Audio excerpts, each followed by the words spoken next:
लक्ष्मण के मरने की खबर सुनते ही आखिर क्यों जोर जोर से हंसने लगी उर्मिला। उर्मिला के हंसने का आखिर क्या था रहस्य। वीडियो में आगे बढ़ने से पहले हमारे चैनल को सब्सक्राइब अवश्य करें और बेल आइकन जरूर दबाएं ताकि ऐसी ही जानकारियां आपको हमेशा यूं ही मिलती रहे। और साथ ही कमेंट बॉक्स में जय श्री राम, जय श्री लक्ष्मण अवश्य लिखिएगा। जैसा कि हम सब जानते हैं कि रामायण काल में भगवान श्री राम का 14 वर्ष का वनवास तय हुआ था। उनकी पत्नी माता सीता ने सहेज ही वनवास को जाने के लिए स्वीकार कर लिया, परंतु बचपन से ही बड़े भाई की सेवा में रहने वाले लक्ष्मण भी भला कैसे श्री राम से दूर हो जाते। लक्ष्मण जी ने माता सुमित्रा से आज्ञा ली और उसके बाद वो अपनी पत्नी उर्मिला के कक्ष की ओर बढ़ ही रहे थे, परंतु मन में ये सोचते हुए जा रहे थे कि माता से तो आशीर्वाद ले लिया, पर उर्मिला से मैं क्या आज्ञा लूंगा, मैं कैसे उसे समझाऊंगा, मैं उससे क्या कहूंगा। यदि बिना बताए जाऊंगा तो वो रो रो कर अपने प्राण त्याग देगी, और यदि बताया तो साथ जाने की जिद करेगी और कहेगी कि माता सीता भी तो अपने पति के साथ जा रही है, तो मैं क्यों नहीं जा सकती। यही सोच विचार करके लक्ष्मण जी जैसे ही अपनी पत्नी के कक्ष की ओर पहुंचे तो उन्होंने देखा कि उनकी पत्नी उर्मिला जी आरती की थाल लेकर बाहर उनका इंतजार कर रही थी। जब लक्ष्मण जी उनके पास पहुंचे तो उर्मिला बोली, आप व्यर्थ की मेरी चिंता छोड़ दीजिए, आप अपने बड़े भाई की सेवा कर रहे हैं, जो कि सबसे बड़ा धर्म है। आपकी सेवा में कोई भी बाधा नहीं आए, इसीलिए मैं आपके साथ जाने की जिद नहीं करूंगी। लक्ष्मण जी को कहने में संकोच हो रहा था, परंतु उनके कुछ कहने से पहले ही सब संकोच दूर स्वयं उनकी पत्नी उर्मिला जी ने कर दिया।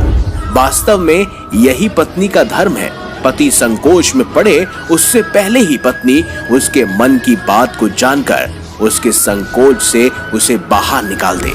अपनी पत्नी उर्मिला का इतना प्रेम देखकर लक्ष्मण जी की आंखें भर आई और उन्होंने उर्मिला जी को अपने गले से लगा लिया। इसी के साथ वहां पर उर्मिला जी ने एक दीपक जलाया और विनती की कि मेरे नाथ की सांसों को कभी भी बुझने मत देना। लक्ष्मण जी वहां से चले गए, परंतु 14 वर्षों तक उर्मिला एक तपस्वी की तरह कठोर तप कर रही थी, और वो कठोर तप था नींद। अब आप बोलेंगे ये कैसे संभव है। दरअसल वनवास के समय लक्ष्मण जी हमेशा अपने भाई श्री राम और माता सीता की सेवा में लगे रहते थे। इसके लिए लक्ष्मण जी ने नींद की देवी यानी निंद्रा देवी से वरदान मांगा कि पूरे वनवास के 14 वर्षों तक उन्हें नींद न आए, ताकि वो सुबह दोपहर रात हर समय अपने भ्राता और साथ ही माता का सेवा कर सके और उन्हें बुरे खतरों से बचा सके।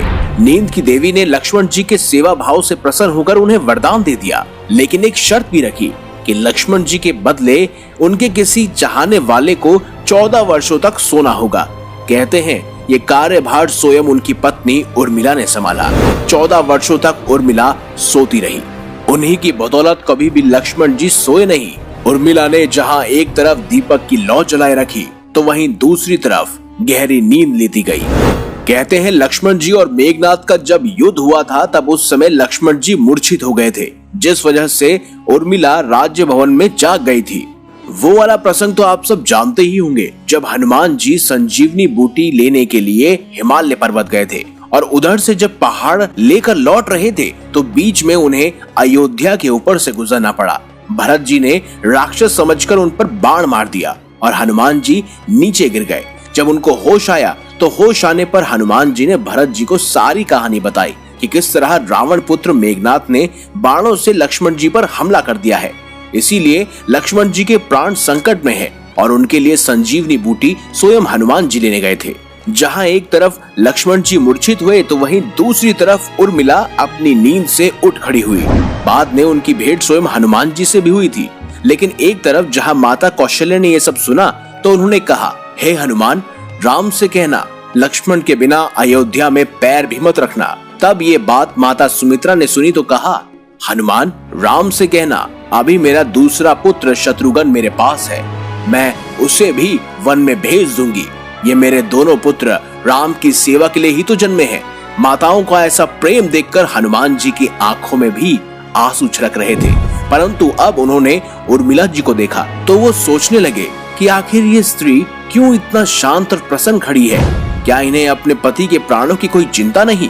वास्तव में जब उर्मिला जी ने सुना कि उनके पति के प्राण संकट में हैं, तो वो खड़ी होकर हनुमान जी को देखने लगी। जब हनुमान जी ने पूछा कि आपकी प्रसन्नता का क्या कारण है? आपके पति के प्राण संकट में हैं। सूर्य उदय होते ही सूर्य कुल का दीपक बुझ जाएगा। इस पर उर्मिला जी ने कहा, हे हनुमान जी, मुझे भला किस बात की चिंता? मैं क्यों चिंता करूं? मेरा दीपक अभी भी संकट में नहीं है।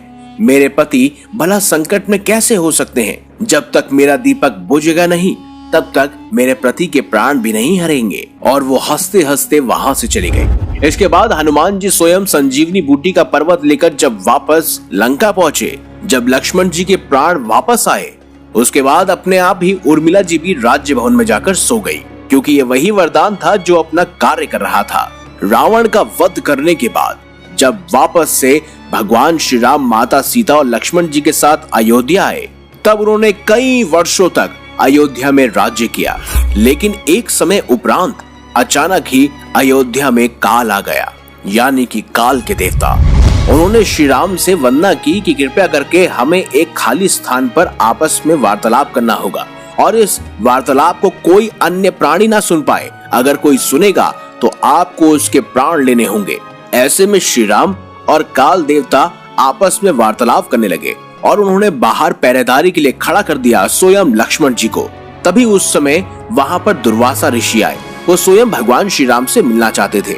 लक्ष्मण जी ने बहुत मना किया। तब दुर्वासा ऋषि ने क्रोध में आकर कहा कि अगर वह जल्द ही श्री राम से नहीं मिले तो वह पूरी की पूरी अयोध्या और उनके वंश को श्राप दे देंगे।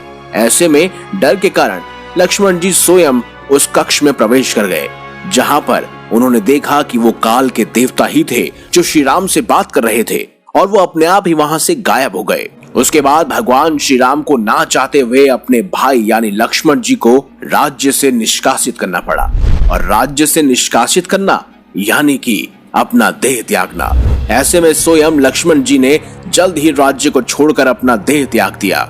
जब ये बात स्वयं उर्मिला जी को पता चली, तब वो भी जोर जोर से हंसने लगी और हंसते हुए बोली, मेरे पति ने सदैव धर्म का पालन किया।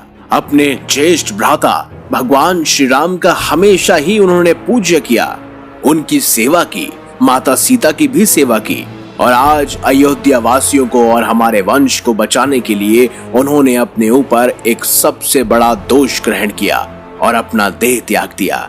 ये तो मेरे पति ने स्वयं धर्म का ही तो पालन किया है। और ऐसे जोर जोर से हंसते हंसते उर्मिला जी ने भी अपने प्राण त्याग दिए। तो दोस्तों, अगर आपको हमारी ये खास जानकारी, ये वीडियो अच्छी लगी है तो इस वीडियो को लाइक करें, हमारे चैनल को सब्सक्राइब करें और ज्यादा से ज्यादा शेयर भी करें। साथ ही